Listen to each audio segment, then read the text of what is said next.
একেতেই গরমে তেতেপুরে রান্না করছি, হঠাৎই পাশের বাড়ির এক কাকিমার ডাকাডাকি। ও নায়িকা, নায়িকা একটু বাইরে আসবে। নায়িকা, নায়িকা আবার কে হলো? উনি বলেন, কেন? আমার বৌমা যে তোমায় মোবাইল ফোনের মধ্যে কি সব করতে দেখালো? কাকিমা, মোবাইল ফোনের মধ্যে যখন আমায় দেখেই ফেলেছেন, তাহলে আপনার ভাষায় রাঁধুনি বলতে পারেন, রাঁধুনি। কেননা আমি তো আর মোবাইল ফোনের মধ্যে নেচে বেড়াই না, রান্না করি।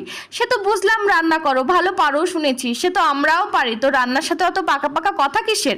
বরকে কি রান্না করে দিলে বরের সাথে কোথায় ঘুরতে গেলে অত নকশা কিসের? শুনে তো মাথাটা গেল গরম হয়ে। তো বলি, কাকিমা, এই ভর দুপুর বেলায় কি উদ্দেশ্যে আপনার আসা সেটা কি আগে জানতে পারি? বলে কি, রান্না করতে করতে দুটো পটল কম পড়েছে, একটু দাও দেখিনি।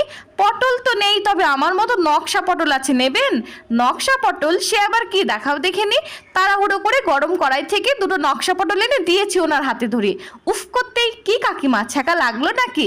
হ্যাঁ, তো বলি, অন্যকে ছ্যাঁকা দিতে তো ভালোই পারেন, নিজে ছ্যাঁকা খাওয়ার অভ্যেস করেননি।